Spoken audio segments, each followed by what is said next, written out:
we're live on KEXP at home. I'm here talking with the iconic Dinosaur Jr., Jay Mascis, Lou Barlow, Murph. Thank you guys for joining us today. How you doing? Good. All right. Right on.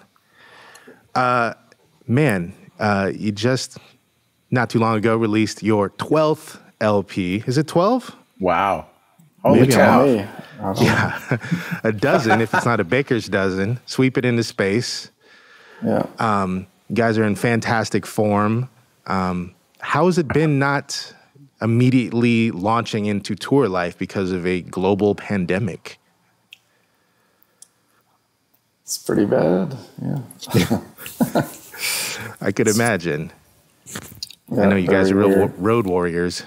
Yeah. It just feels like a really extended vacation off tour. It's just weird. We skipped a cycle, so. But now I'm used to it, and we're getting ready. Things are going to be full speed ahead in September, so now I'm just kind of gearing up for that. Mm-hmm. Right on. Since you guys reformed in your original configuration in 2005, I think you guys have been doing your thing longer than you did it the first time around. Mm-hmm. And I'm curious, what's something that's easier for y'all now as a group, and what's something that's harder this time around? It's all easier for me. Yeah, me too. Every bit. Nice. The recording's easier. Jay's pretty dialed in, I think, to me and Lou, how we play, and it just seems especially with this record, it just seemed, easy to jump in and play the parts and just kind of make stuff happen. I didn't have to try as hard. I didn't feel like to try to get a flow or the groove. It just, and I think a lot of that is Jay, probably writes with us in mind, and we've just been together so long and we have a certain chemistry. It just gets a little easier year after year, maybe. I don't know. Right on.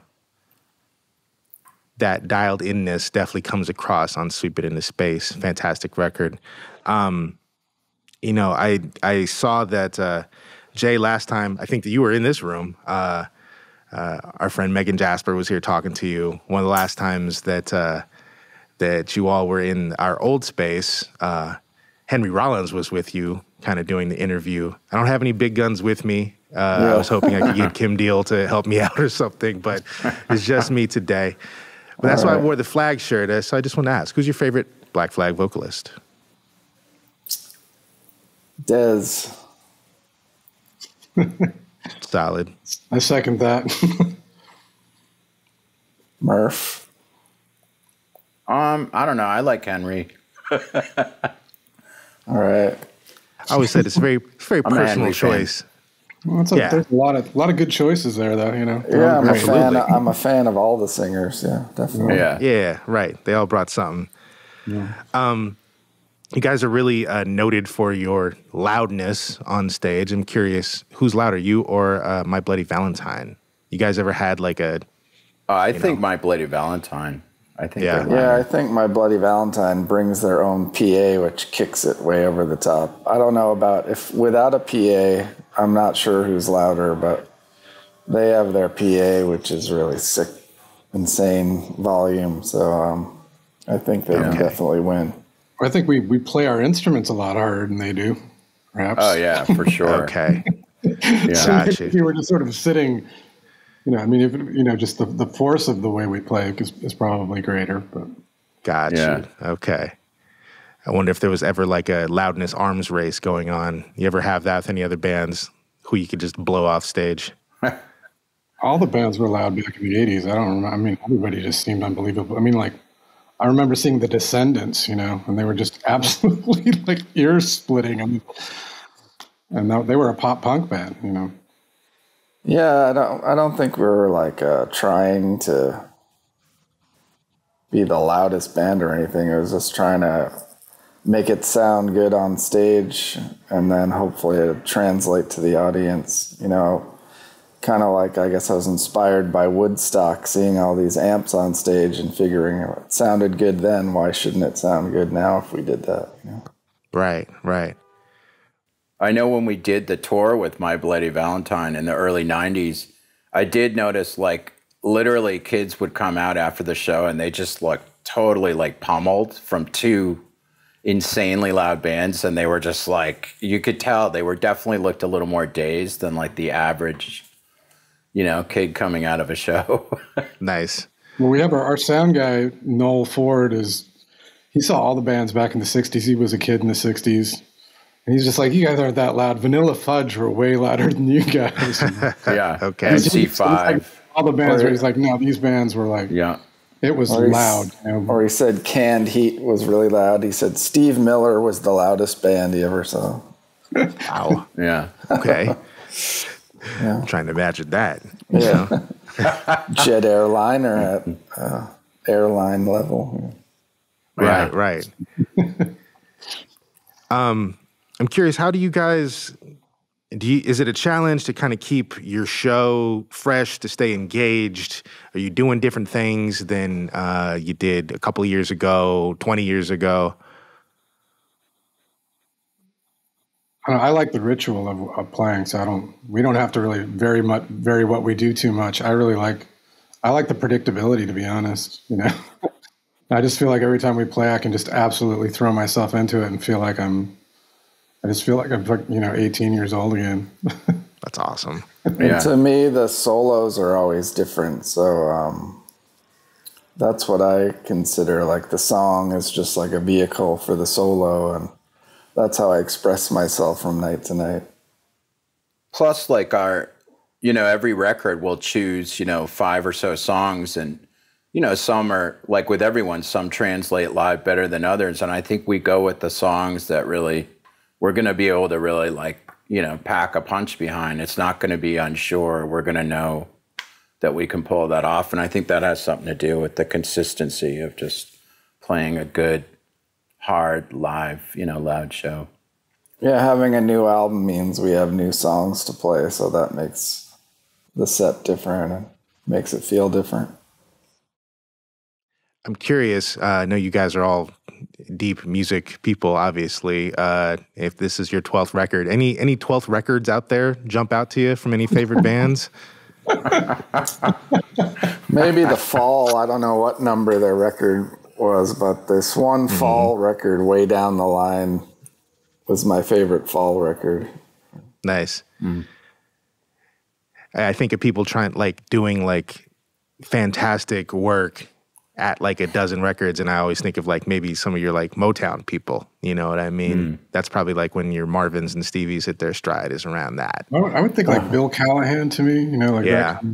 He seems to be just peaking and peaking and peaking. Even Steve Malkmus, even his listen to some record he had just done recently, and I'm like, wow, this is really good. So yeah, some of our peers actually are doing, I would say, doing some of their best work now. Right on. Speaking of, what do you guys listen to that is not rock? That's not, guitar rock, jazz, rap, anything like that? Reggae. Ska. Reggae? Ska. Yeah, I was going to say ska. My 11-year-old's totally into rap right now, so I'm like, I played him Eric B. and Rakim today, because he plays new rap, and I'm just like, okay, yeah, but we got to listen to this. He played me. I can't Some remember Little Baby or something. Yeah, totally. Yeah. And then it's like, you got to listen. I'm like, well, if I got to listen to that, you got to listen to Wu-Tang, and then right. We go back and forth. And so I just listen to tons of rap right now. It's pretty funny. Awesome. Yeah, my kid likes Pop Smoke and all this drill music. Yeah. And oh, yeah. I was playing him the Ghetto Boys, him and his friends, the Ghetto Boys the other day. I thought, That's exactly the same with me.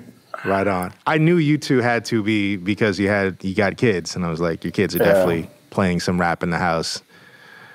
For sure. Lou turned me on to, when we did a solo tour, I went with him, and he turned me on to Casey Musgraves, and I was playing it for someone and their kid, and they were like, this is so poppy, like, you really like this? And I was like, yeah, a couple of these songs are really good. If it's not rap, it's crap. It was funny.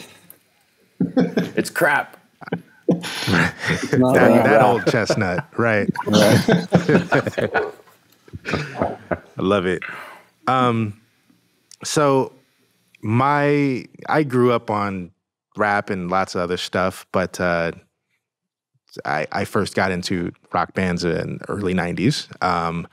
And so my first exposure to Dinosaur was Feel the Pain, and it totally blew my freaking socks off, still does. It's one of my favorite solos ever. And I was always curious, I wasn't sure, this could be a one-worder, but was that, I remember not too long before that, our then president Bill Clinton had infamously said to an activist who was like protesting at something, she's like, I feel your pain. So when that song came out, I was like, is this a Clinton joke right here?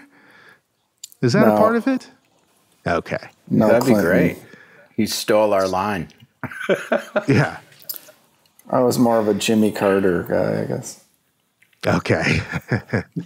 The peanut farmer. I think that's right. Yep. Yeah, that's the first song I wrote was about Jimmy Carter. Really? Yeah. It was Barbara Ann with Jimmy Carter lyrics. Was a peanut farmer, came from the South. Nice. Blah, blah, blah. With a big, Did you run huge that mouth. Is that it? Did you play that with Deep Wounds, maybe? It was in a demo or something? I played it at a talent show in the 5th grade where I had a band. Nice. We didn't win. This is too spicy. Political content. They weren't ready for it. Yeah, ballet seemed to win that night. I don't know. Yeah, that was the time. I know you guys don't get hung up on your influence and you guys being this seminal, iconic band. You guys are not those kind of dudes, but you must hear occasionally over the years something on the radio or something comes on TV and you're like, oh yeah, you're kind of our kids, or you picked up on something there. Any favorites that you would name?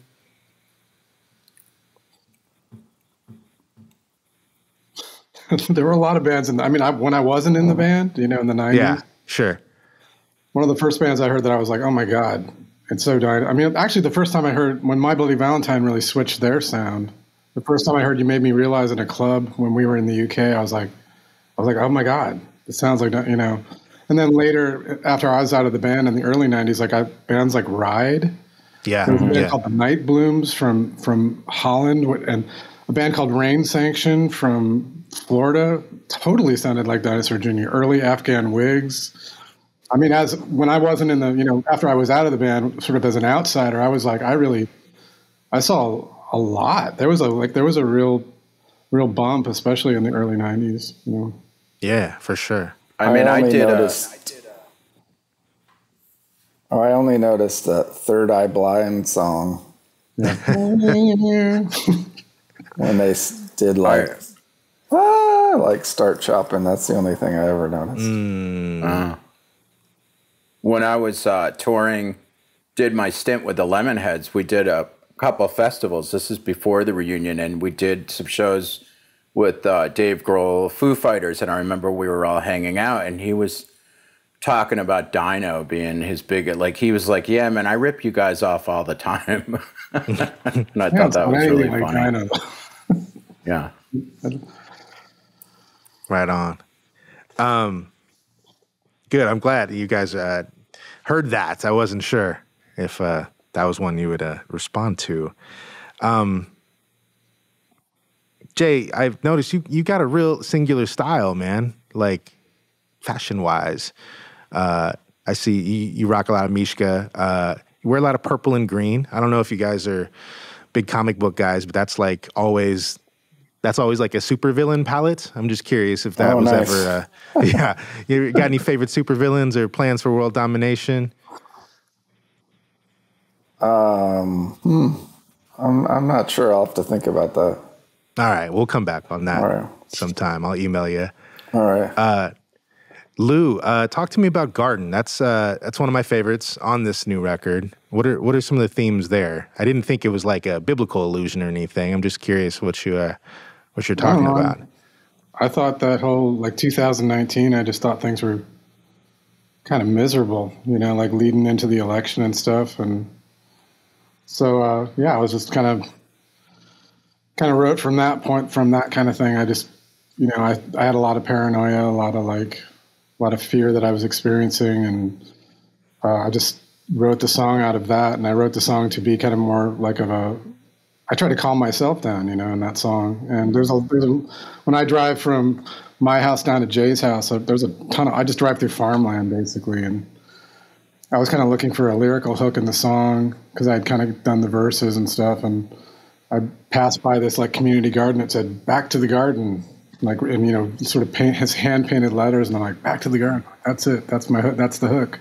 Because everybody else, like, people also are really, you know, into their local farms and all that stuff around here. And I was like, man, it is about the garden. It's about trying to get back to real basic stuff and not get too freaked out by all the noise around you and the lies, the noise, everything, you know, just this kind of human noise. And I thought going back to the garden was it just seemed like that was it, you know. And it had a lot to do with my relationship to my wife and I. And, you know, you just need somebody, you just want to find somebody and just go back to basics, you know.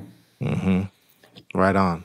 I love that. Wasn't that like a CSNY line? They're like, find ourselves back to the garden or something. I'm sure we got to get back to the garden. Yeah, that's a Joni Mitchell song. Okay. Yeah. Oh, Woodstock. Yeah. It's Woodstock. It all goes back to Woodstock, you guys. Yeah, it's true. Woodstock was a big influence. Yeah. Yeah. It's true. When I saw Woodstock when I was a kid, I was like, that's the only time, I mean, other than seeing, you know, just images of the Ramones, I was like, I want to be in a rock band, you know, just like those early, those kind of that stuff they would show on MTV, like the, what do they call them? Like, was it Closet Classics or the VH1? What do they call that? It was like the series where they play all these old Beat Club videos from, you know, Germany back in like the late 60s and early 70s. And you'd have these really cool, like, very saturated, like, you know, Blue Cheer, Blue Cheer doing Summertime Blues, Mountain, these guys with just these cascades of hair, like Joe Walsh, you know, and James Gang, the Black Sabbath stuff from that time. You're like, oh my God, that's like the cool. It's like, and then of course the iconic Woodstock images, you know, and Hendrix, you know, just Hendrix in front of that couple of stacks. It's like, that is like, you know, and the rhythm section, just this wall of hair. Like Murph and I both, you know, when we first started playing, we just had we both had huge mushroom heads of like just cool. We love it. I mean, and yeah, that was like totally that was what we drew upon, was that just those incredible images of those bands playing incredible music. You know? Yeah. Mm-hmm. It's funny, Woodstock, really, thinking back, I had the same reaction. I used to love that record and like just the footage, you know, I'd just be like, oh man, I wish I could be a part of that. There was just this thing. I was like, oh, it looked amazing. Yeah, you definitely felt like you missed out when you see that. You'd be like, whoa, what is that?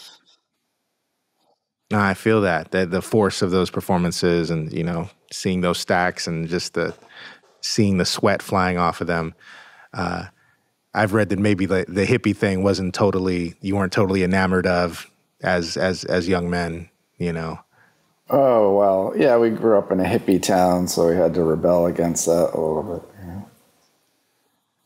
And speaking of all that hair, between Jay and Lou, who's got the most serious hair regimen on the road? I'm curious. I want to leave you out, Murph. I'm just curious. That's all right. I don't really comb my hair. I have my own hair. I shave in the shower every day. That's my hair regimen. Murph could probably have a really cool, like Larry Fine kind of 360. I was thinking I should do a comb over like Trump and dye it blonde, bleach it, and I could just get really weird one year and just like freak people out. You know, just that big halo, the big like. You know, did you like the monks kind of thing? You know? Yeah. I've got options. Yeah, always. Right on. Well, you guys recorded a session for us. Thank you. It's awesome. Where was that recorded? Turners Falls, Massachusetts. At the Shea Theater, this little theater that they redid like 5 years ago. It was really great, actually. I hadn't been inside since they redid it, and it was actually like super cool. And it actually was the home of a cult during the early 70s. Really? Oh, really? Which cult? Long-haired, like heavy rock cult the Renaissance cult. It's like what was the big hippie cult in this area back in the late 60s. Yeah, Turner's Falls, I guess they had an airport. So it was like all these like Todd Rundgren and Bonnie Raitt, all these famous rocker musicians used to, they used to fly in, and it was a big cocaine hub. Like there was like a lot of drugs and it was like a big party.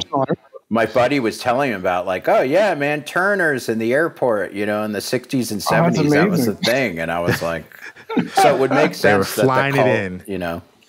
Oh, that's funny. My 5-year-old goes to dance class right next to that airport.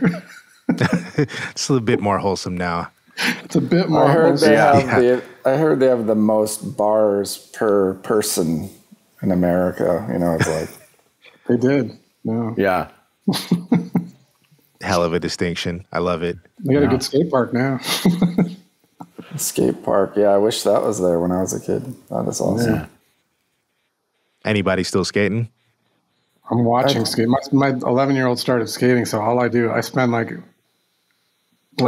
hours, like 10, 15 hours every weekend just watching him skate, and I will not get on a board because I never did it. So now's not the time. I'm too little. I skate a little bit, but I definitely think about it a lot. But I don't want to break too much, Yeah, that's my thing. I don't want to break anything. I was hanging out with these guys who were like 45 years old who still skate, and they both would they started talking about broken bones, and both of them had like broken bones within the last year. One guy's like, who just started. He was like, I just started skating in yesterday. I broke my leg, and I'm like, Jesus. Where's the payoff? Just by falling off the board. They don't do it by dropping in on anything. I mean, they do it just by stepping the wrong way, and their bones just. Right. Meanwhile, the young kids are just barreling all over the place. But right. Yeah. What's the payoff at that point? Stepping on the thing. They can't let go. I mean, skating is such I think it's such a high for people and such a. Yeah, I do wake up a lot thinking of skating ramps. I don't know. I mean, that's another very influential aesthetic, from that time. It still, endures, but it's not like, Tony Alva days and everything. Yeah, that was when I was most into skating, like Tony Alva days. And I got an Alva board signed by Alva, and I was really psyched about that. Nice. I was never around that. I think I was probably a kid in Southern California at the time. But yeah, I used to look at those Glenn E. Friedman books and just be like, whoa, what the hell? This Back looks then, so Ted cool. Nugent was skate rock. Nice. Skate and destroy the left.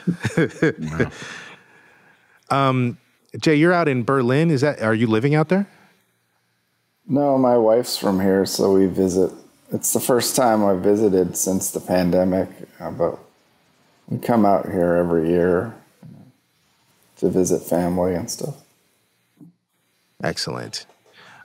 So when you guys recorded that session, had you gotten to play that music together much? No, we just practiced a lot, but we didn't play it live or anything. Yeah. Well, it's kind of a first for some of that stuff. Right on. Well, thanks for breaking it out for us, and I hope to see y'all here sometime soon. I assume tour plans are underway, if they're not already out there and September, announced. Right? We're supposed to be out there. No, February for Seattle, I think. Oh, February. February 22. Okay. Awesome. Well, we look forward to seeing you in Seattle. I know Seattle's got a lot of love for you. Probably always has, I would imagine. You got any early memories of coming up to the Northwest stand out? God, so many. Yeah. I wanted to go to college in Seattle, but I had already gone to college in Amherst, and then I did really bad my first year, and I couldn't get into the University of Seattle then the second year. So. Yeah, everybody out here wanted to get to Seattle, and Portland and Seattle were like a huge draw for a lot of people around our age, who were, once they got out of college, it was like they were in Seattle, Portland, The first Seattle band I saw was the U-Men, I think, in New York. And I remember when we first played there. Our first 2 times we played there were at the Central Tavern. And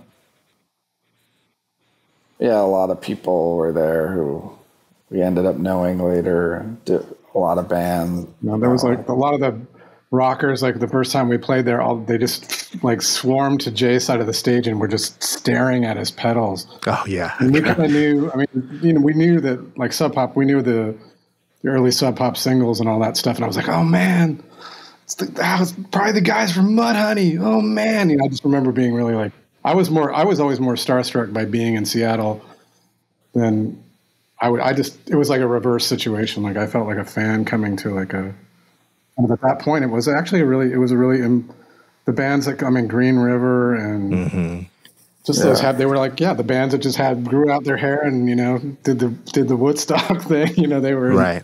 They were in Seattle. That was like I remember getting a tape of Malfunction, and that was my favorite Seattle band. When we first went to Seattle, somebody gave me a Malfunction tape, and I became really obsessed with that. And then I was psyched I got to see Mother Love Bone just because I loved Andrew Wood so much. I got to see them at the Vogue in the early 90s, and so I was glad I at least get to see Mother Love Bone, if not Malfunction. Wow, right on.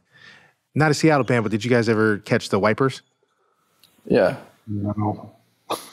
No, they were a huge, huge, huge deal for us, though. That's a big influence on us. So. Huge. Yeah. Right on. Well, it's been a pleasure talking to you guys. Thank you so much for taking the time to record a session, for talking to me. Like I said, I didn't have any backup here, but I was really happy to get to talk to you guys this morning. Look forward to seeing you in 22 up here. All right. Definitely. Cool. Right on, fellas. Y'all have a great one. Thanks. You too. Dinosaur Jr., live on KEXP at home. Discover new music at KEXP.org.